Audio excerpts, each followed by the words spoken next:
Hello and welcome to another edition of Channels Beam. I'm Victor Matthias. Now, with Nigeria's tech ecosystem growing on a daily, global tech firms have continued to bring their presence to bear to be able to liaise, support, recruit, and grow with the players. Earlier in the year, Microsoft announced that its African Development Center has opened its own offices in Lagos. And today on the program, we will be finding out what goes on in that center. But first, let's see what made the social media trends in the past week.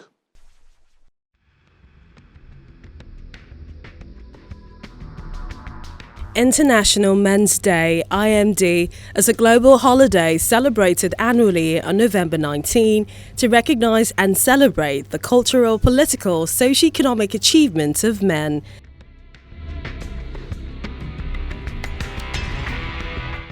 It is an occasion to celebrate boys' and men's lives, achievements and contributions, in particular for their contributions to nation, union, society, community, family, marriage and childcare. The broader and ultimate aim of the event is to promote basic awareness towards men's issues.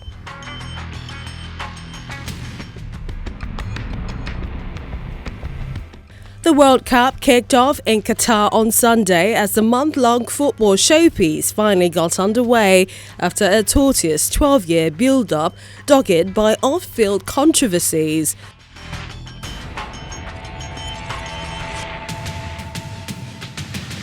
The first to be held in the Middle East, it features 32 nations divided into groups of 4 teams and will be the last tournament played with the 32-team format.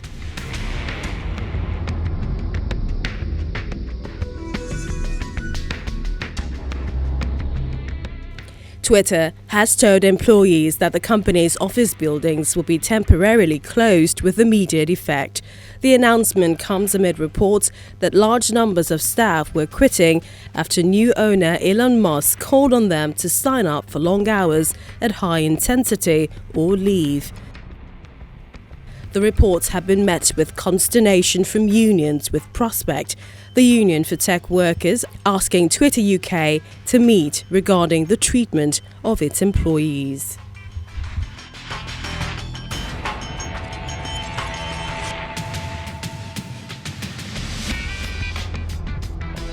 Well, there you go. Those were the trends, but we're now being joined by the Head Engineering Innovations at Microsoft African Development Center, Nkem Nweke. It's a pleasure to have you join us on the program today. Thank you very much. Well, of course, let's begin with what goes on in the African Development Center. The ADC is basically a development center which houses Microsoft's engineers, and we're basically building, we're updating, we're supporting everything you know about Microsoft today, and even future products that's going to come out with time. And I believe it's a testament to Microsoft's investment within Nigeria, and Nigerians should be expecting more engagements. We have quite a number of Nigerians, across the region who are working within the ADC, and we're also scaling up some young people as well to make sure that we add to the ADC's talent pool. But importantly as well, we want to make sure that we have enough engineers for the tech ecosystem to support the great things that are happening. And finally as well, we at the ADC also want to begin to grow a culture of innovation in our ecosystem, right? Because we believe that while there are quite great solutions which Microsoft has built already, we have very interesting use cases within our environment here, and we want to look for those use cases that are unique enough, that talk to who we are and our environment, and see how we can build the next best product for Africans, by Africans, for the global community, from Microsoft. Yeah, there was a partnership announced with the federal government to train Nigerians on tech skills and the likes. Has that started happening, and to what extent has it been implemented? So the upscaling initiative is going on.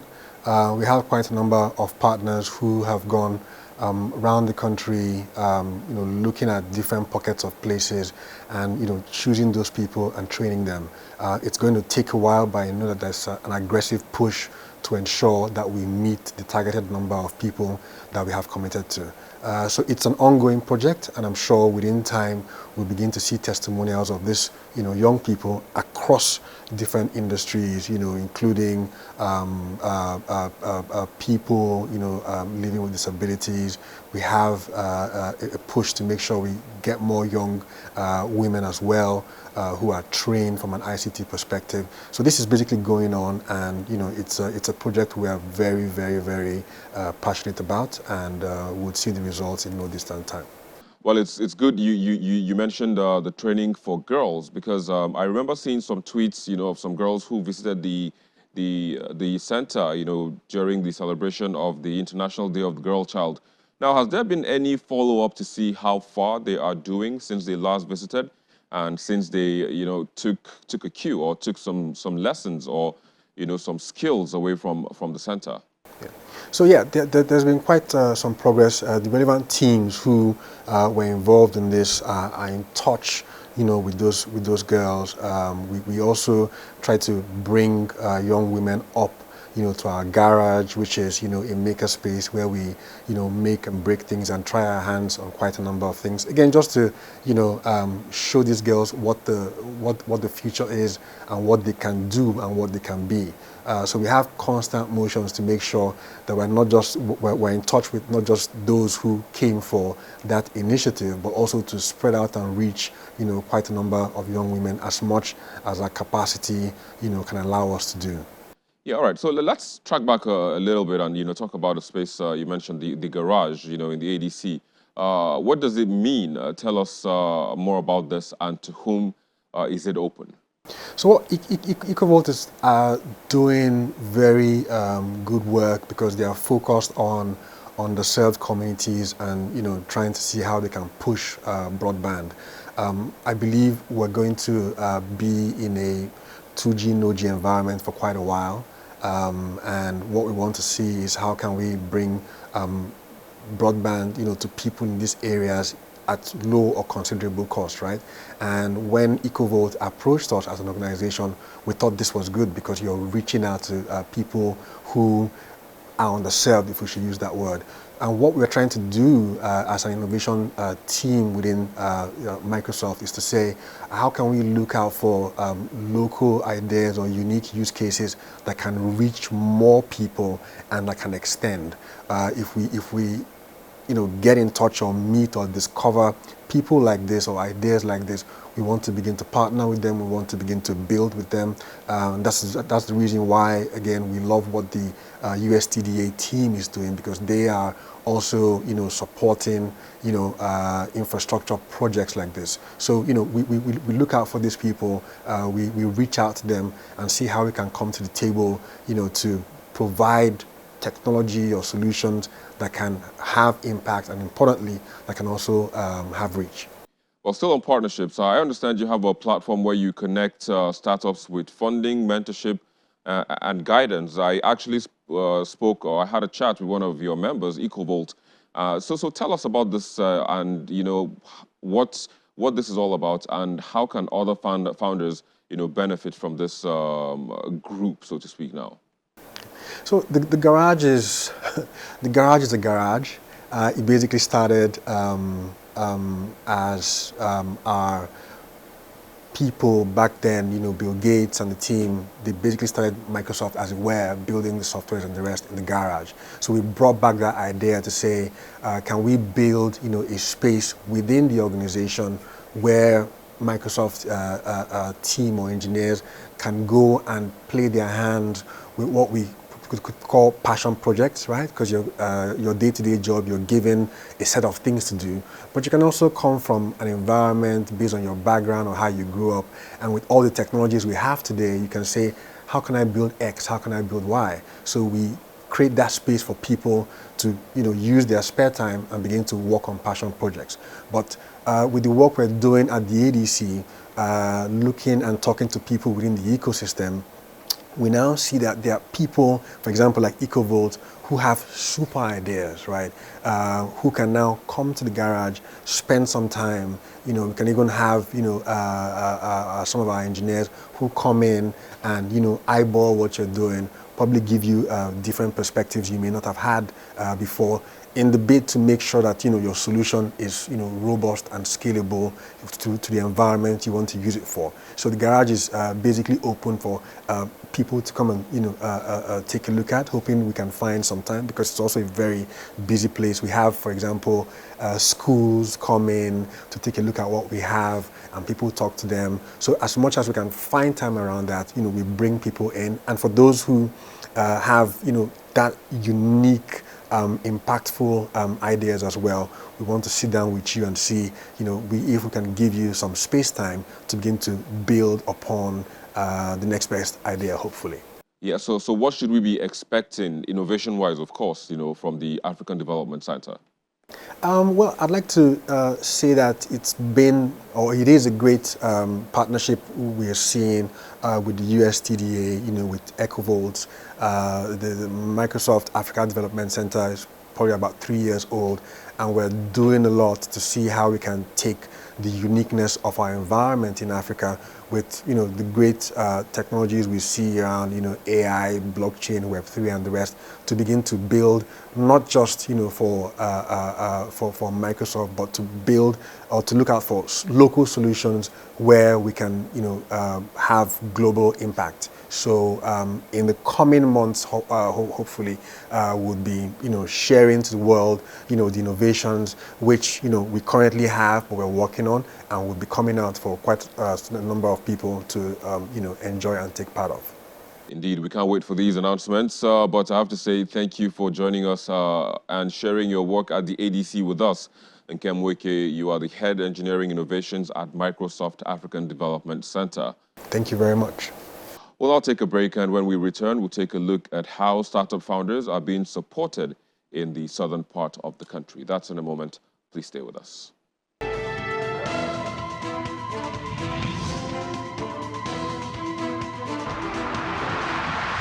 Well, thank you for staying with us. We're now being joined by Uche Aniche. He joins us via Zoom from Port Harcourt. He is the convener of StartUpSouth. It's a pleasure to have you on the program today. Thank you, Victor. Thank you. Of course, you're welcome. So, 7 years running now, StartUpSouth has been happening.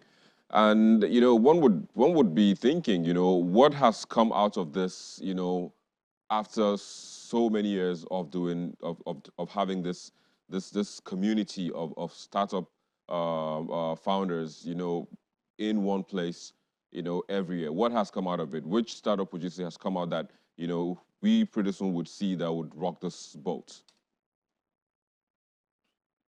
So, over 7 years, like you said, I like to start by correcting an impression. StartUpSouth is not just an event. StartUpSouth is both a movement and it's an organization and it's an event. It's a movement that encompasses the 11 states in the South, South, and the Southeast. And the focus is to enable the emergence of founders doing high-scale ventures. And so to your question about what has come out of it, so some of the big big startups names here that come out of this part are members of our community, starting from the likes of Zend Finance, House Africa, AR Foods. I can go on and on to name startups that have come out of our community. But the story is not just about the startups coming out of the community. The story is about how many people are getting inspired to build even bigger stuffs, right? I don't want to get into the amount of funding that we've been able to enable founders here raise, which was hitherto, it was seemingly impossible before now to hear that founders are raising funds in the region. But now, it's like something that it's easy. I mean, it's becoming a lot more easier to raise money.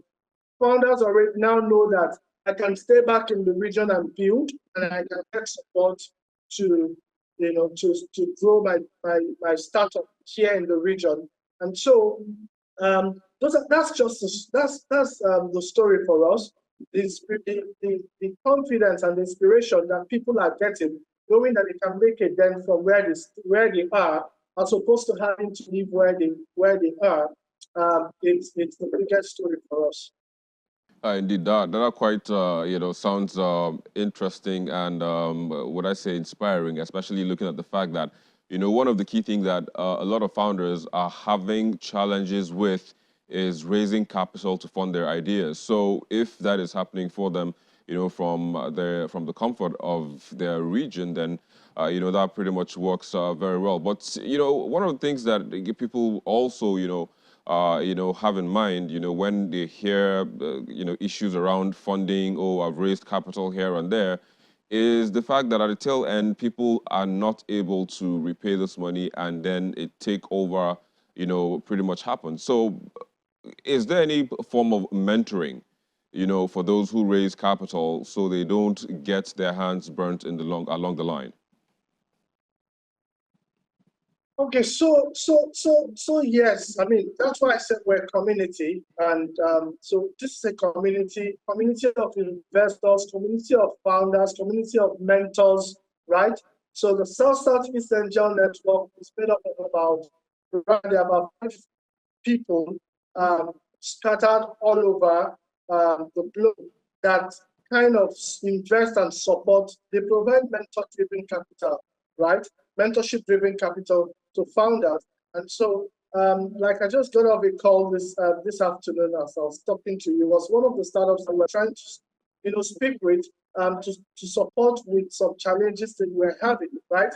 So there is a lot of mentoring going on, within the community. So it's a community, even people who haven't started on their journey but want to understand what it means to build a startup. We have all of them in the community. So when we gather at our conference, it's basically a way to bring all of these people together to come and meet themselves in person, physically, somewhere in the region. That's basically what our conference do, and of course that's why it's easy to confuse, the whole movement and the whole movement as an event. No, it's not an event. It's beyond an event. Indeed. So let's look at one other thing that people would have been making complaints about in the past is to have this enabling environment. Just recently, the president signed the Nigerian startup bill, so it's an act now. How do you think this is going to make things better, especially for the tech ecosystem and also startup founders? So the ecosystem has a lot of hopes on the act. We have a lot of hopes and we have a lot of belief on the act. And that's also because the act itself is a product of the ecosystem, right? Yes, it's an executive bill, but I mean, it's a big tent approach where we had everybody gets behind it, everybody work on it. So you had investors in the community, you had hubs, you have stakeholders, and then, I mean, from multinational organizations, everybody just came together to try and make that work because we believe in we believe in the potential of that in helping stabilize the environment for all of us. And so the act is going to help in not just making, I mean, beyond just making it possible for investors to feel confident in investing in Nigerian startups, it's also going to make it easier for founders to build startups in Nigeria. And I think that now that the president has signed the act, the attention and the focus has moved from the center and it has moved to the subnationals now. So now we are focusing on how do we get the states across Nigeria to domesticate this act so that startups anywhere in Nigeria can benefit from the act, right?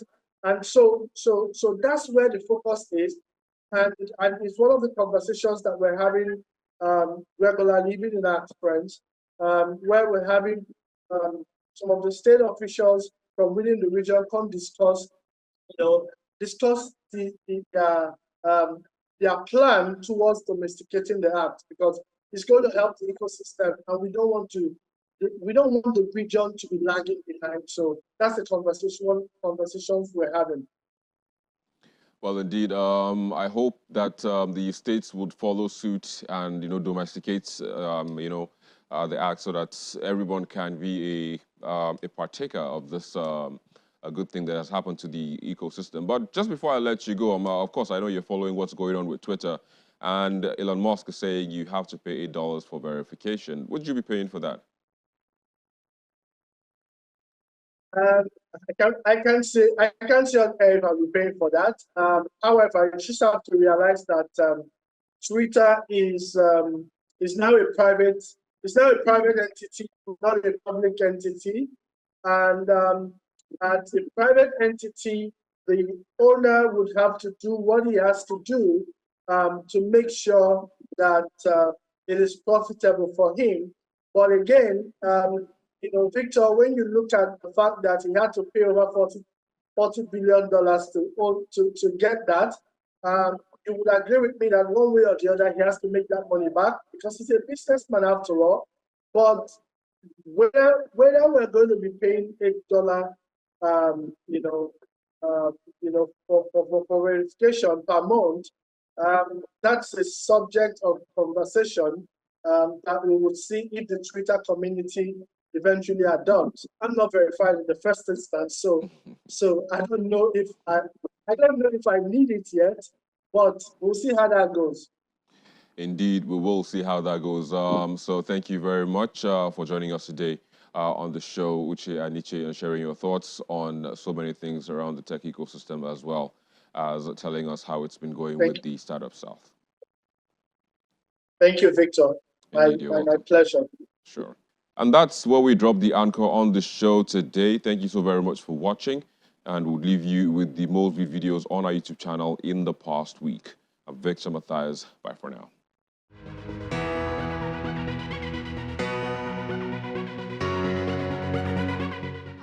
Kicking off the most viewed videos is Rivers State Governor in his fire reform taking on the national chairman of the PDP. Nobody will lead me to a campaign. A man who is corrupt. I have challenged you are corrupt and you cannot lead me to any campaign. I will not. Rivers State will not. Whether they like it or not, you cannot lead us to a campaign. You is corrupt. In fourth is the video of the crowd that turned up for Labour Party presidential candidate rally in Edo State as he visits the Oba of Benin afterwards. You must build wealth and enterprise. So we fight corruption in everything. So you stop where you stop. Third spot is taken by the Labour Party candidate again. Here he rates his time as governor of Anambra State and charges the incumbent to do more. It's even more intelligent because he's a professor and a trader. So he knows more. So he'll be able to do things better than I'm doing it. I've done my little one as a trader. Now the professor is there. He will do his own as a professor. The schools that didn't roof them. That's how government goes. Second sees Governor of Rivers State voted under the umbrella of the PDP, pledging to donate campaign logistics to the presidential candidate of the Labour Party. When he comes here for campaign, he needs vehicles to lead him to some local governments or to some authorities. He's a former governor, as a presidential candidate, a very humble one. As a state government, we will also give him support. While in the first spot is a negotiation between Peter Obi and Nyesom Wike as to what to give and be gotten during the 2023 elections. I will talk to them. Me and them will negotiate. I'll say,